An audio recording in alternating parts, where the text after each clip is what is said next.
Our culture seems to really enjoy revisiting old media in the most obtuse way I can conceive of. Halo Combat Evolved, God of War, Assassin's Creed Black Flag. 2 hours later. Almost the whole Resident Evil franchise. Dead Space 1. 1 eternity later. What do all of these games have in common? They are a part of venerated franchises and are the subject of remakes. A lot of remakes. Hello friends, and welcome back to the Game Library, where we discuss video games history and preservation. And today, I want to talk about remakes. Specifically, why we seem to be so fixated on them right now. Before we get too far into the video, I do want to clarify something. This is not going to be a video where I'm highlighting how remakes and remasters are somehow destroying video games right now. If that is what you're looking for, I'd click away now. The first thing I would like to address in this video is the prevalence of remakes within the conversation surrounding the modern industry. There's this idea that remakes occupy a majority share of releases, specifically in the AAA space. A lot of the people who say that remakes and remasters are somehow destroying the video games industry right now like to evoke a certain era of video games where they perceive that originality was more prevalent.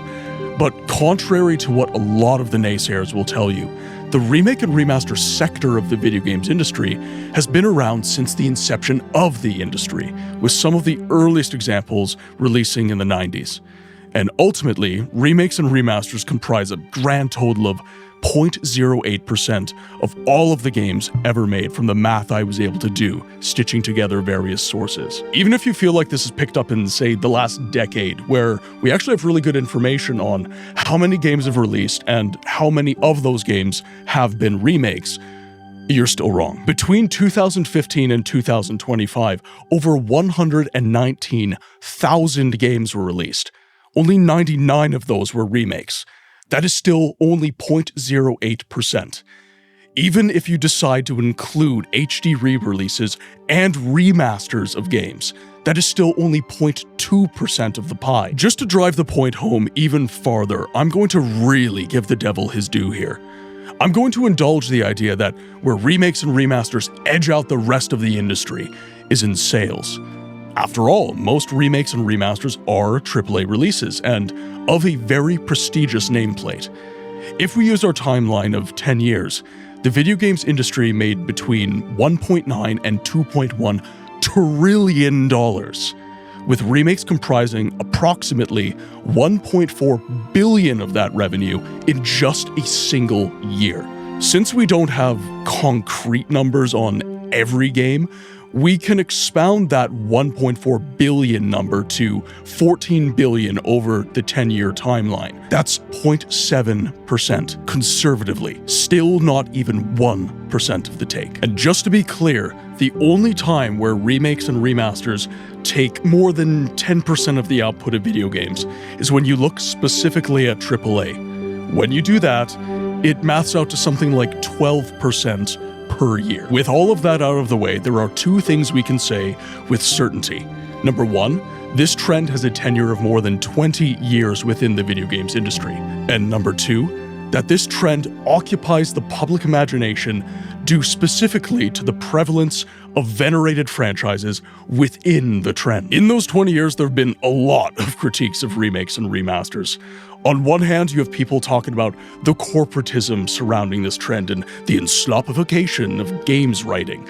But then on the other hand, you have them lauding these games in isolation for pushing boundaries and keeping a franchise in the fight for relevance. I actually think there's a signal within all this noise, and it has to do with the consumer. You and me.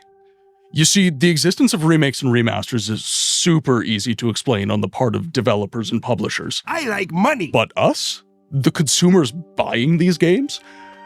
I think that we're a little more complicated than that. What has always fascinated me about the trend of remakes and remasters is that it is aggressively panned by vocal members of the gaming community in forums and the like, being called lazy, creatively bankrupt, money-grabbing, and the reason we can't have anything new and cool. But it is simultaneously one of the best-selling and most beloved niches of the business, with critics often singing the praises of these games. So clearly, people love them. In my estimation, there are 3 kinds of people who contribute to the successes and the critiques of these games. Number 1, the people who have played the original game and advocate for revision. Number 2, the people who have played the original game and insist that it needn't or mustn't be changed. And finally, number 3, the people who never got to experience the originals and consider the remakes and remasters therein to the venerated franchise. I want to take a moment to give each of these perspectives its due so that we can try to better understand their contributions to the rhetoric that is surrounding this hot industry trend. Gamers advocating for remakes will give you any number of reasons why they want their favorite franchises to be remade or remastered. The more noble among them may cite a wish to preserve a game for the ages, using a new coat of paint. Or perhaps they wish to share this story with a new audience they feel won't tolerate the agedness of their beloved game. Some might even unabashedly state that the game they love is objectively bad and needs to be remade so it can finally be good. The lesser among these advocates will simply assert the rule of cool and call it a day. I can personally attest to this affection for the idea of a reimagining of an aged game. It is not an infrequent occurrence on my stream where I can be found playing retro titles, that I get members of the audience musing over how amazing a remake of the game would be. I get the appeal. Taking a story that has proven worth and applying modern technological capabilities to it. How great would it be to use our hindsight and undo all the flaws and the bad things in a game, leaving only the good, leaving only the optimal, dare we say, flawless product. Paragon cited from this camp are the remakes of the early Resident Evil games, as well as Dead Space. These are games that undeniably capture the spirit of their muses, while injecting new approaches and mechanics to prevent a feeling of excessive sameness. A prime example of this is the Resident Evil 4 remake, dialing the action up to 11 by allowing parrying mechanics with the knife, and a new run-and-gun combat that was literally a pipe dream when the original released. Dead Space's remake took Isaac from a voiceless protagonist and turned him into someone you could hear being affected by the events on the Ishimura. It doubled down on the horror by making the plasma cutter, which was the sole best weapon in the original, and making it take more time to down the necromorphs.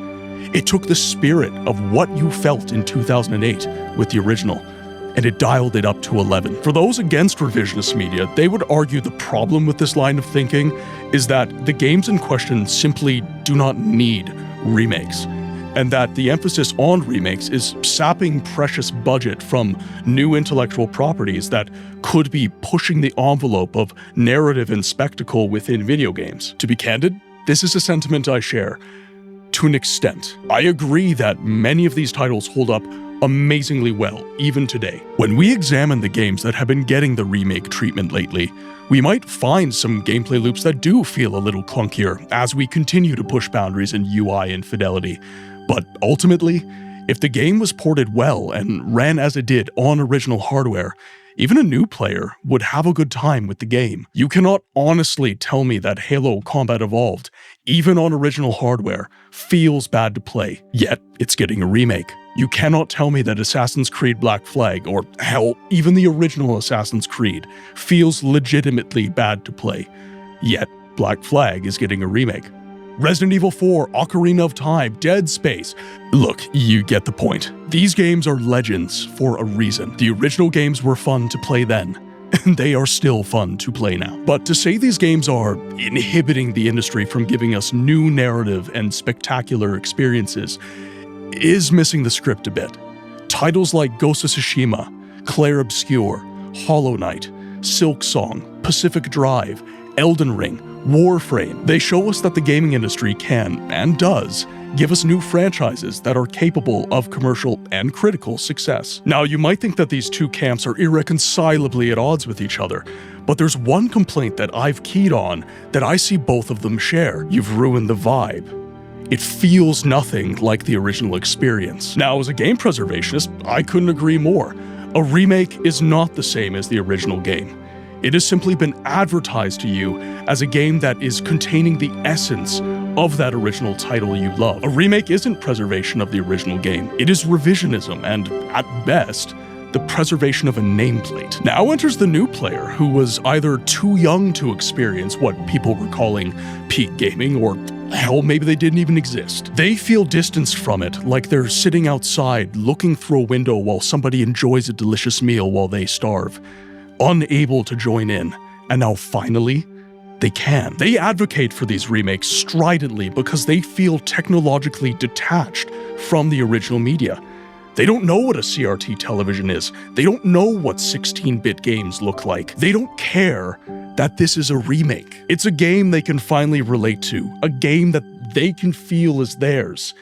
To them, it's as good as the original. I want to address something I said quickly. That a remake or even a remaster is revisionism. Most people I speak to behind the scenes have qualms with this take, so I want to take a moment to clarify this stance I hold. And I want to do it with a remaster, not a remake, to really drive this point home. Now first, to define terms, I'm using the word revisionism literally here. I'm not being cute. Revisionism is a re-examination and then alteration of accepted, established, or traditional beliefs, facts, or doctrines. When applied to games, this means changes to a released or established game, fidelity, gameplay loops, voiceover, art design. The list goes on. Now, with that in mind, I want you to look at Oblivion Remastered for a moment with me. Same part of the game, same dialogue, same gameplay experience. Even those of you that laud the game for how good it looks and how earnest it is to its muse, you are left feeling different somehow. The essence of what the game is, it's kind of there, but something ephemeral is off in the back of your mind. Your mind is expecting something that is established, and now it has been changed. To further drive this home, I want to show you this part from Resident Evil 4, the original game, where you encounter a dog and set it free. Later in the game, the dog helps you battle a boss, and this is considered one of the hallmark moments of the game. In the remake, they knew you would be expecting this, so they deliberately revised this part so that the dog wouldn't be there. And instead, you find a dead dog. The only reason this scene has any impact is because you played the original game. Without that key context, it's just a dead dog. Revisionism isn't just an accident of these games being new and utilizing new technologies within the games. It is an intentional subversion of expectations using your past memories. When playing these games, your mind goes through an ambivalent loop of nostalgia tinged with novelty that leaves you questioning how you feel. I'm not telling you whether to like this or not. I'm just asking that you accept that it just is. With these perspectives in mind, things do start getting super weird for me, because the player is aware of the fact they are buying into revisionism. They have to be, at least on an intuitive level. Some of them are trusting to hope that it will retain the original essence of the game they loved. They want the original experience of the game that they adore to remain unchanged, but at the same time, they want the feeling of a completely novel experience with it. They're seeking that first-time feeling with a legacy title they've already played before, a feeling they will never have again. And when they are ultimately left feeling hollow by the experience, some of them grow angry, blaming the industry for ruining a beloved game. Yet there is simultaneously another type of player, one who never got that experience and yet is seeking that same novelty, expectant of that same first-time experience with something they have been told has monumental importance. I think this is why a lot of the Resident Evil remakes are so revered right now. They somehow managed to toe the line right over top of this extremely ambivalent ask, and somehow stick the landing. They please all, okay, most, comers, save for those who most ardently loved the game's muse. I believe that video games are part of a cultural mosaic that shows us something about ourselves. After all, what we choose to entertain ourselves and pass time with is fundamental to who we are as people. At the end of the day, remakes and remasters are made because they sell. Just like when American auto manufacturers contrived the resurgence of American muscle cars in the early 2000s, developers are making these because they speak to something deeply ingrained in both the zeitgeist and our sensibilities as video game enthusiasts.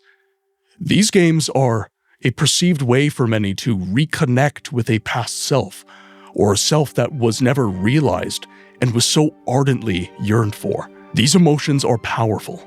So powerful, in fact, that we can, and do, lose sight of the game that makes the remake or remaster relevant in the first place. We have an opportunity as gamers to leverage these reimaginings of games, to bring in fresh eyes to beloved nameplates, and then invite those who felt so distanced from the source material to that source.